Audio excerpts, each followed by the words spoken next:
Hi, Eugene. I'm happy to see you today to talk about negotiation and influencing skills as part of our negotiation practice community journey together.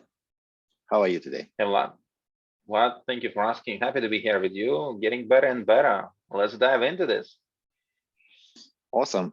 Today, I would like to talk a little bit about the people who work in a corporate environment or work with business partners, growing their business, and they need to engage someone to have a conversation.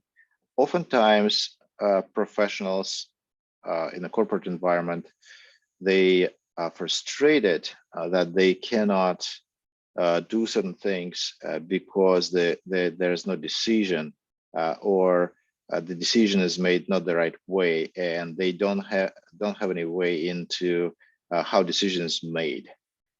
And there's a call for influence. It's very important. And oftentimes, maybe those professionals being blocked by their boss, they don't know how to overcome that. And I would like to discuss a little bit about how do you engage higher level leaders, executives, maybe CEO, maybe a managing director, maybe senior vice president. How do you engage people at that level to gain support? And also, I know that Eugene, you have you're an entrepreneur and you're have a lot of business with different groups. How do you do that in business as well with your business partner? What do you think about it? That's a great point. I mean, asking for something is always hard for majority of people. It doesn't have to be though. Once you realize a few things, it gets easier and easier. So one of the better approach would be to use no-oriented questions. The reason we use no-oriented question is it is a non-standard way of approaching your ask. And what you want to avoid is getting into the bucket of, oh, this guy wants something from me. This guy just wants to, take away 10, 15 minutes of your time, of my time or whatnot. So you want to avoid this and become sort of a little bit outstanding from everyone else. And no-oriented questions would be a great way of doing this. So you could approach it in a way of asking your boss something along like this. Would it be a ridiculous idea to talk about X? Am I completely out of line to talk about X, Y, Z? Is it a silly idea to do X, Y, Z? So start with no. It's easier for them to say no than yes. So start with no. Use it to your advantage, and that starts a negotiation itself. So that opens the conversation and negotiation. That's a great approach. And there are other approaches though, Vlad. I'm sure you could fill in the gap in regards to maybe some other ways of approaching this. No-oriented question is just one way. There is, what's your favorite one?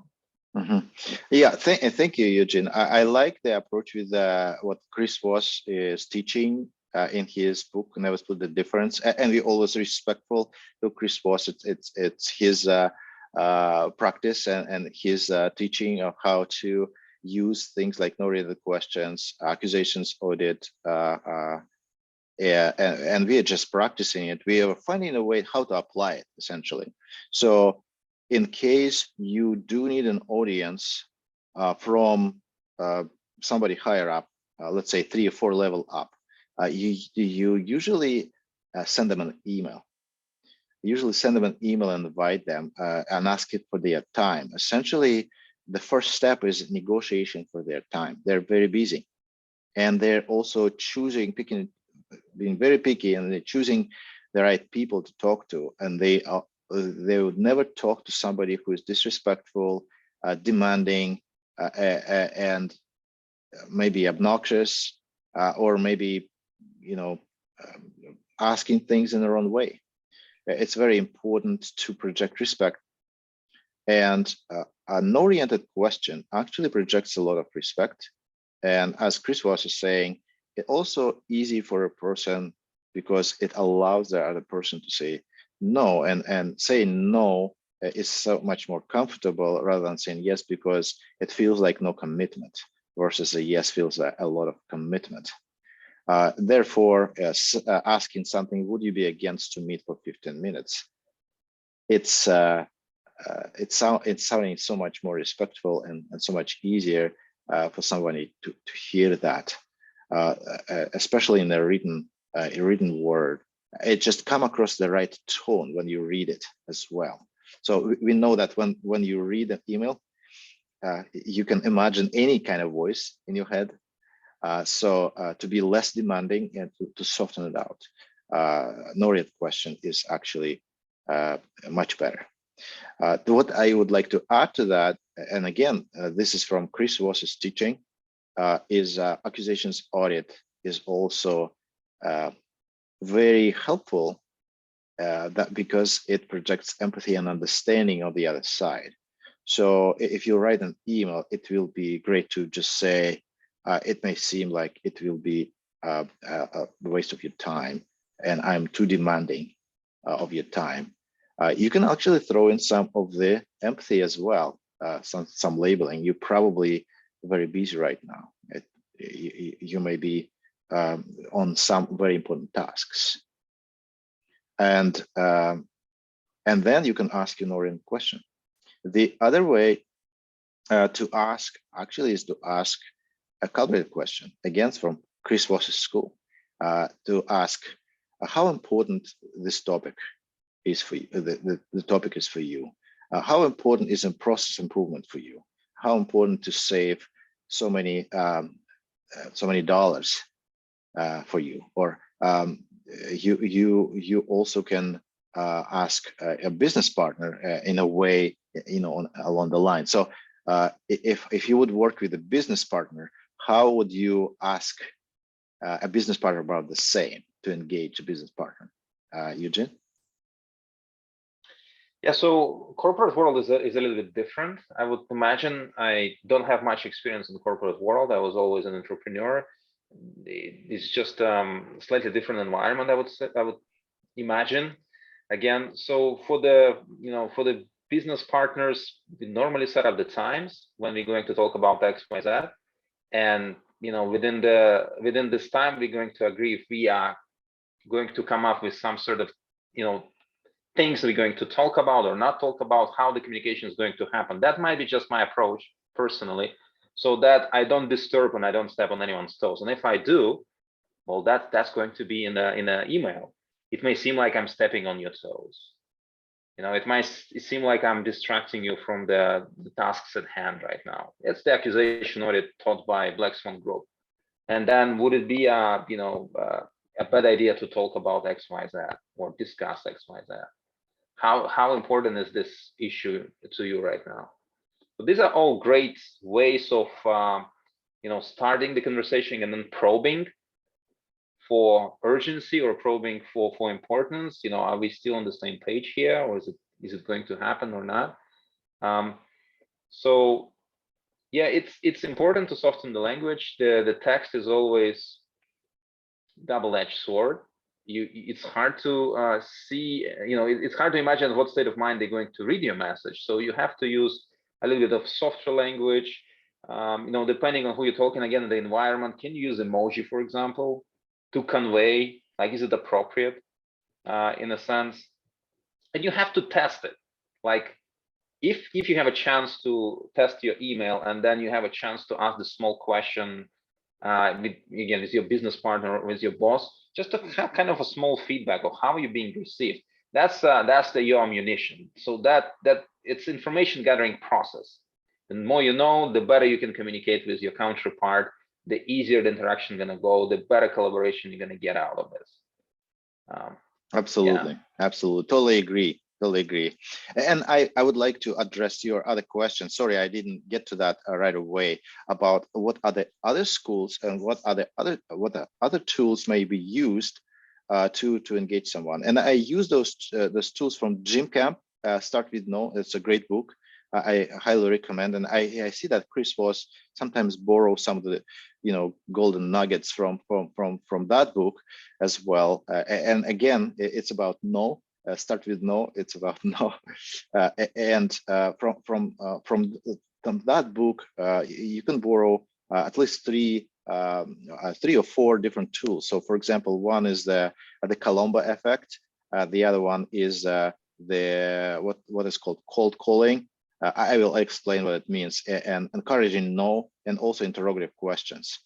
So the Colombo effect is when you actually creating a gap between yourself and somebody else with the favor of the other person. So that means you put them kind of like on a pedestal. And for example, if I would like to network with somebody on LinkedIn and I would like to connect with somebody, I would look at their profile and I would see what this person is doing and what is the where that person is more advanced than me, and I emphasize that. I would say, hi, Mr. John Doe. I am seeing that you are really good at management, and I'm excited about this. And then this is pretty much I am putting that person on pedestal. I use the Colombo effect. That means I lower myself in a way, but I don't. I'm at my base level, but I put them higher than me. I say, you're so good at this, you're much better than me, and you're expert in this area, right? It's a Colombo effect. And then I would use the cold calling. I would say, I don't know if it works for you. I don't know if this is a waste of your time. That's a cold calling. I remove all the neediness from my message, and then I say, I would love to have a quick conversation with you over Zoom, like virtual coffee. And then in the end, I encourage them to say no. I say, if it doesn't work for you, please let me know and I will get out of your way. It's a very respectful message. And people usually say, engage with me because this is very respectful, and I actually project my interest and project their expertise as well. So that's the other way to do that. Yeah, fantastic thing. When I'm approaching people on LinkedIn, I do exactly the same thing. I look at the profile, and just a small tip how to open conversation. The general line would be, it looks like your hands are, your hands are in a lot of things right now, and you're doing a fantastic job. With this line, the way I'm looking at it, it's not something that I'm putting them on pedestal per se. It's just acknowledging what the work they're doing, because normally, at least the people that I'm connecting with, they are doing a lot of things. They are in a lot of different projects, and most of the times they are doing cool things. Otherwise, they wouldn't be putting it there. So it is kind of just an acknowledgement of their profile that you saw it, and now you're acknowledging it. So that's the part of the empathy that gets warm response, and that's respectful too. Now you're not overdoing it. You're not overdoing it on purpose. You're just acknowledging things that you saw, in a sense. Yeah, absolutely. Yeah, absolutely. I agree with you that you need to be concise. You shouldn't like put too much into your first message. When you connect, be brief. That's also respectful. And maybe try out what works best for you. Try out different tools to create your own pattern, your own template. But overall, it's important to reach out to people and create relationships, engage, and that creates a lot of opportunities. And many people actually miss on opportunities because they don't know how to network and who to reach out, and they only talking to their own boss and nobody else, and maybe peers. That's it. But they are not decision makers, and therefore nothing happens. So that's an important lesson for me in a corporate environment. What about you, Eugene? Yeah, so it isn't important to know who you're working with, like what kind of power do they have within the company or structure, and it's always a good idea to probe for this answer. Now, it doesn't mean that they don't have decision power. They have power to help you. They have power to be on your side to help you get what you want, whether it's a decision maker, get to decision maker, whether to pass some information, whether to just be there for you when you need them to be. in order to start that conversation. Maybe you want to get some sort of a sensitive information even when the boss would be available, if the boss is on vacation or just not available. So it's so the way I look at it is it's a part of your team. Now how do you recruit people to be on your side to help you make them happy, move things forward, and leave interaction in a better place than you initially found it? Absolutely. That's a great point. I totally agree with you. Yeah.